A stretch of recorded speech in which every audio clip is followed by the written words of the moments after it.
Good afternoon and welcome everybody to our WineVine virtual tasting club series. Today is Chardonnay. This is presented by myself, Julie Purpura Hosbach, on behalf of the New York Wine and Grape Foundation. Very happy to have you all with us today. Again, my name is Julie Purpura Hosbach, and I'm the Education and Member Services Manager at the New York Wine and Grape Foundation. I am a certified sommelier through the Court of Master Sommeliers, a certified specialist of wine through the Society of Wine Educators, and a Wine Spirit and Education Trust Level 3 certification, which basically means I'm a huge wine nerd, and I love discussing and appreciating wine, so thanks for joining. If you're joining us for the first time, just jump right in. So we started this tasting series in June, in which we did rosés. In July, we did sparkling wines. In August, we tasted Cabernet Francs. And last month, we tasted Rieslings. We always taste 3 wines from across the state. Next month, we'll be tasting on November 24th, and we'll be tasting hybrids, which is by definition, a cross between 2 species. And there are a lot of them. We'll taste 3 different examples from around the state. Before we officially kick off, I want to thank you for your involvement in the New York Wine and Grape Foundation. Have you seen our bold new brand yet? You can check out our website for more details. We're looking forward to a new and exciting initiatives that benefit you all as our consumer members. So we plan on continuing to build our educational programming, both online and in person. Stay tuned for more webinars and events. And if you have any requests for a specific topic, please email me or call me. My email is juliehosbach@nywgf.org, and I'll put that in the chat bar so you can see it, along with my telephone number. For today's webinar, we encourage you to please type in the Q&A and or chat bar features that you should see. If you move your mouse, scroll over your screen, you should see a toolbar pop up. So again, you can use either the chat or the Q&A feature. There are no such things as stupid questions, so please give me all of your thoughts and opinions, and don't be afraid to ask questions. I sent in the email a tasting sheet, so feel free to take any notes down there if you'd like, or just join us for fun and come along. I will send out a recording to everybody, so you'll have record of everything we talk about. So let's get into tasting Chardonnays. I have picked 3 from across the state today. Our first one we're going to taste is from the Niagara Escarpment. It's called Arrowhead Spring Vineyards. Their 2018 Chardonnay. Hopefully you're all able to get it. And we're going to walk through the steps of appreciation. So again, if you're just joining us for the first time, we'll walk you through. You'll jump right in. And if you have any questions or comments, just type them in. So the first step of wine appreciation is you want to tilt your wine glass on a 45-degree angle, holding it up against a white backdrop. You can feel free to use your note page if you want. Hopefully you have good optimal lighting above you. So the first thing we look at is sight. What shade of white and or pink or red, if we were evaluating different varietal? Is it like very pale watery? The Rieslings were really almost pale straw often in color. I would say that this is pretty dead on straw, going towards golden, but still straw, and it does get a watery edge as you go out. So it can tell us a little bit about the age. White wines tend to get more darker and golden as they age, and or the varietal, and if there was possible, sometimes oak wines have a little bit more of a golden hue too. So the second step is smelling our wine. So you want to swirl your glass and take a couple of deep inhales.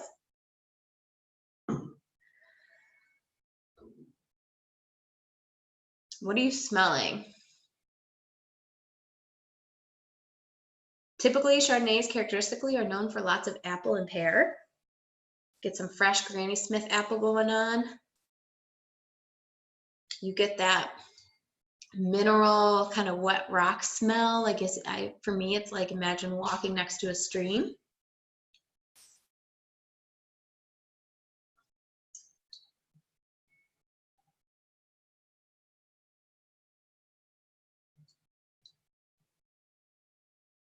Anybody else have any comments to add? Smells, aromas? You might get a little bit hint of that toastiness, just a touch. All right, go ahead and taste it.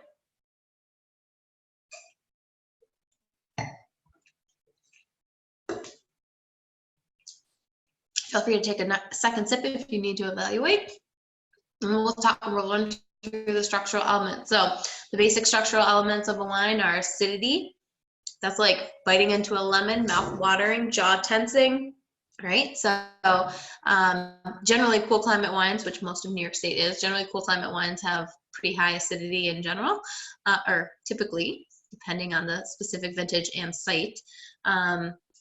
This one I would say is medium plus acidity. Tannins we pretty much generally talk about with red wines because most of the tannins are found in skid, seeds, and stems of a grape.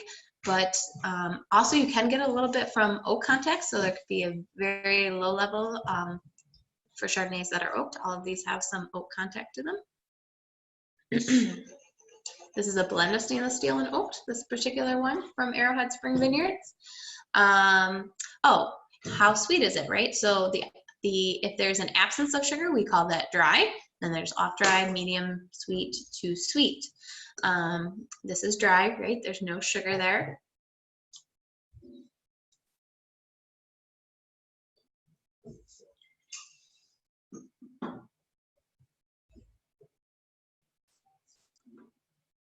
And body, the weight of the mouth, this had a very smooth, creamy texture. You know, when you talk about body, kind of think about how you would evaluate milk. So is it like skim milk? That would be light body. Is it like 2%? That would be like medium body. Or is it like, you know, cream, and that would be full body. So I would say that this is medium minus body. All right. Any other thoughts, comments on this Chardonnay? Evaluate any other additional comments? Again, Arrowhead Spring Vineyards in the Niagara Escarpment. The winemaker is also co-owner, Robin Ross. The last thing we generally talk about is the alcohol percent. So you generally can evaluate the alcohol content kind of by a warming sensation. If you feel no warming sensation or very maybe touch of it in your nose, generally the wines are less than 10% alcohol. If you feel a little bit in your throat, it's usually between 10 and 12% alcohol, and anything in your chest is generally above 12.5. Does anybody want to guess where this is? I would say it's a throat wine. I would probably guess around 12%. And taking a look at the bottle, it is 11.5. So make any final notes, and we'll go on to our next wine, which is going to be from the Hudson Valley, Malolactic Estate. This is their 2017 Chardonnay, and this is in the Hudson River region. Now, before we go on, I did say that these wines are all have some oak contact. Generally, Chardonnays can be found both oaked or unoaked. In the 80s and 90s, there was a big trend of having oak Chardonnay, really big, full body, especially from warm, hot climates at high alcohol. You would generally get malolactic fermentation, which produces diacetyl, which is that buttery characteristic that you would find in a lot of Chardonnays.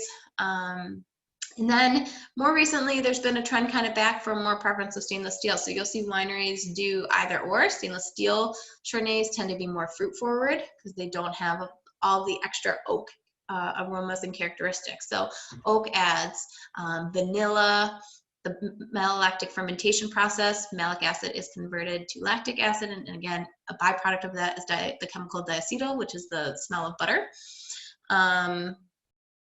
Generally, that helps add a creamier texture, lowers the overall perception of acidity often. Again, that smoother or creamier.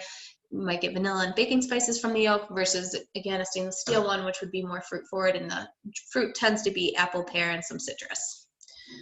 All right, so let's get back to tasting our next wine, which is the Hudson Valley Malolactic Estate 2017. Our first job is to look at it. Again, I'd say straw color. Swirl and smell. I definitely get like baked apple in this one, or maybe like applesauce simmering. More of a cooked apple fruit smell, or cooked pear. Definitely get those same fruits. Maybe a hint of that wet rock character. A hint of that, almost like a lactatey, creamy smell to it. Almost like a little bit of like a milk smell. All right, go ahead and anybody else have any aromas to share? All right, go ahead and taste it.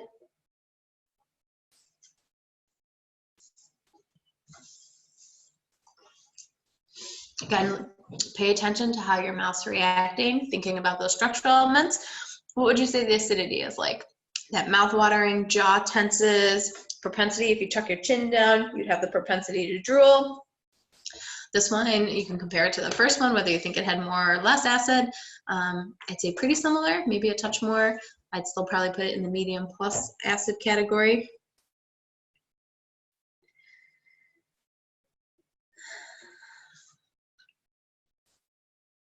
We're going to then talk about, is it dry, in the middle, or sweet? What do you think? I'm seeing lots of dry come in. Yep, this is a dry wine. And what do you think the body is like?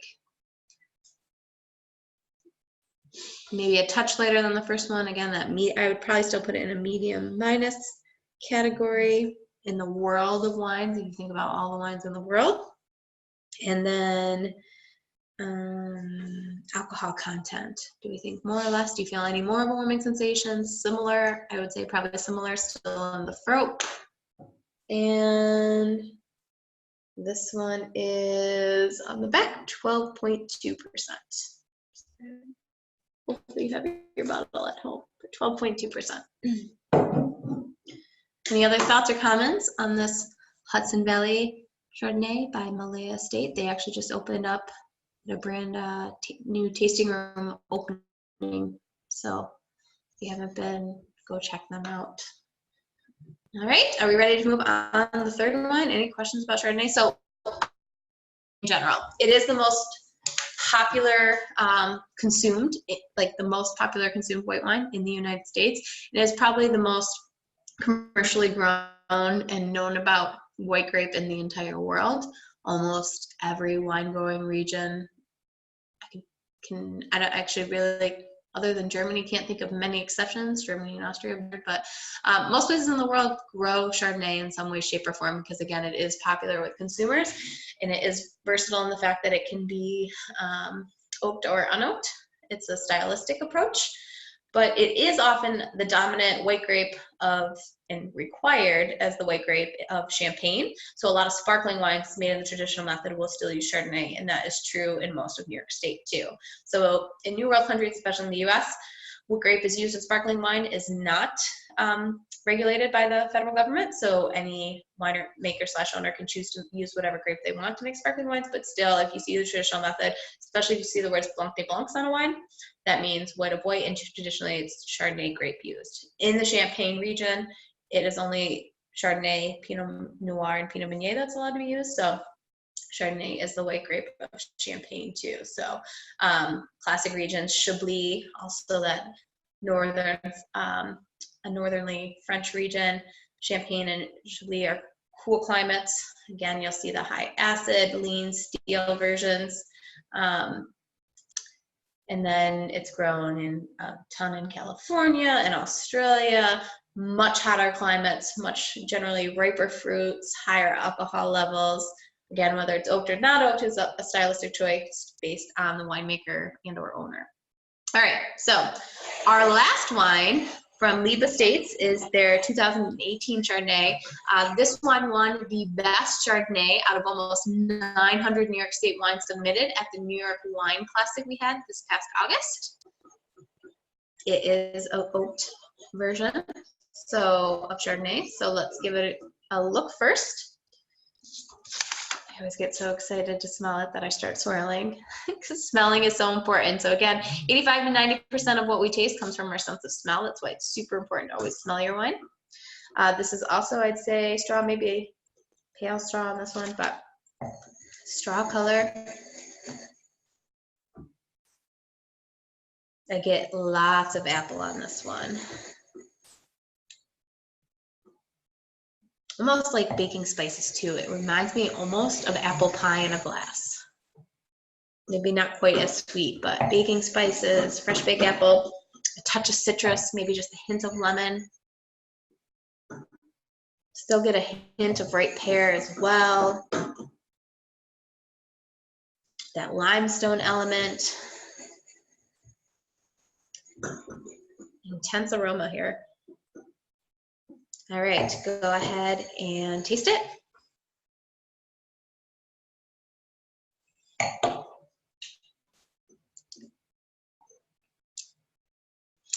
Very crisp, mouth-watering, and refreshing. Right, jaw definitely puckering on this one. So this one I would say has high acidity.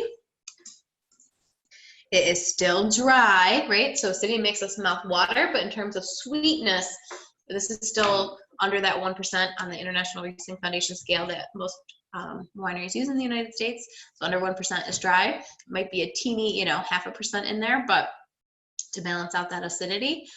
If you have a hard time picking up sugar, you can actually plug your nose and stick your tongue in your glass and take a sip. And if you actually don't taste sweetness, because again, 85 to 90% of what we smell is what we taste. And so often, if something smells really fruity or sweet, it might make us think that it's sweet or has a little bit of sugar when it's not. So if your nose is plugged, it won't trick you, and you'll know if you actually taste sugar or not. So that's a fun wine geek trick to try whenever you're doing a tasting. I would joke with my students when I used to teach wine appreciation that I don't know that I would necessarily do that at, my brother's wedding, but certainly in the sake of wine appreciation, when you're trying and learning wines at home, definitely I recommend plugging your nose and sticking your tongue in to practice tasting if it's really sugar or if it's maybe something you smell that's sweet.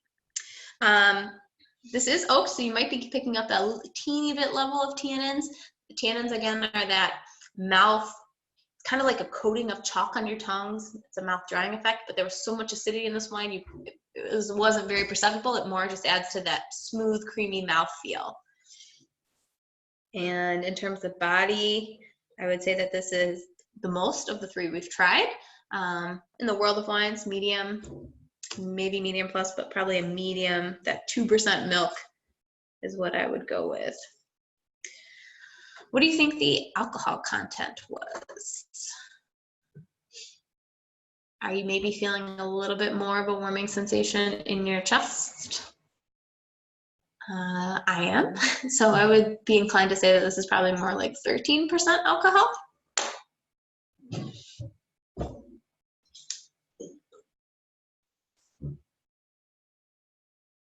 If you look on the back, it says 13.2%. I don't know if you can see that clearly. And then it was in 10 months in oak. And it says it's 0% residual sugar, so completely dry. Lead Cellars is on the North Fork of Long Island, where the majority of Long Island wineries are located, though there is also an AVA in the Southamptons. Again, that was our best Chardonnay out of all of the New York State wines entered in our New York Wine Classic this year, so really exciting and special wine to try. All of these probably could be held around for a year or two. I wouldn't age them for a long period of time, but they do all have nice, crisp acidity. Anybody have any comments on this one? Thoughts? Comparison between the three, so we saw similarities. We had a lot of, again, Chardonnays, typically a bigger characteristics are apple and pear, which we saw, but still, had very unique aromas between the three in some way, shape, or form and aspect. Generally, a lot of the things that can affect aroma are the grape variety itself, and then the winemaking practices. So again, whether it has oak or it doesn't have oak, what type of yeast strain is used can affect the aromas, whether it's how long it's aged on oak or not, or if it's blended. So many factors go into the smell of a wine, so that's why it's always important to smell and evaluate.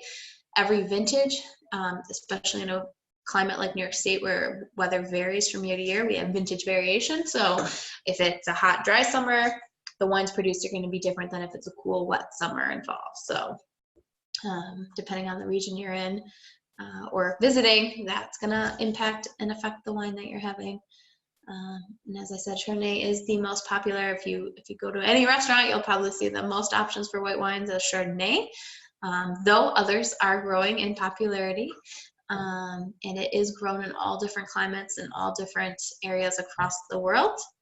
New York does have a good amount of vineyards planted to Chardonnay, and as we saw today, we tasted Niagara Escarpment, Hudson Valley, Long Island. There's certainly a lot of Chardonnay being produced in the Finger Lakes. Way up north in Lake Champlain and the Thousand Islands regions, they can't really grow Chardonnay or any of the vinifera varieties. It's too cold. They get -40, -30 degree plus on days on end, and so the vinifera variety can't withstand those temperatures, and generally you see the cold climate or cold hardy hybrids grown there. But the rest of the state pretty much does grow Chardonnay and produce it. Lake Erie does as well. So you can find them all over. If you have any questions or comments or want more information or thoughts or ideas about Chardonnay, please feel free to send them my way. As I promised, I will put my contact information in the toolbar for everybody. Any other last thoughts or questions about Chardonnay, or what we tasted, or why we might have tasted it, or what makes something unique in the winemaking process? As I said, the next wine topic is going to be hybrids on November 24th. We will be tasting 3 different hybrid so there'll be a range of different grapes tried there, different hybrid grapes from all over the state. New York State grows a lot of hybrids. So vinifera are those traditional European species that you're probably most familiar with: Chardonnay, Riesling, Sauvignon Blanc, Pinot Grigio, Cabernet Sauvignon, Pinot Noir, Merlot, Cabernet Franc. Hybrid grapes are, you might know of Vidal Blanc, Vignol, Marquette, La Crescent, Maréchal Foch, Leon Mulot. So depending on which region in New York State, most of them grow some sort of hybrid and different and unique ones. So there'll be a ton. It'll be a hard choice to decide how to narrow it down to 3. And then in December, we'll be tasting Cabernet Sauvignon as we get into the winter, and reds are more generally consumed more, though member wines with acidity are very food friendly. So keep that in mind as you're getting ready for your holiday food and wine pairings. Maybe at some point we can, if everybody has a desire for it, do a little holiday wine and food pairing tasting about which wines pair best with your specialty dishes at the holidays. So if no further questions, again, you can always contact me at a later point in time. But thank you for joining us today on Chardonnays. I hope you enjoyed, and we'll see you next month. Have a great day. Bye.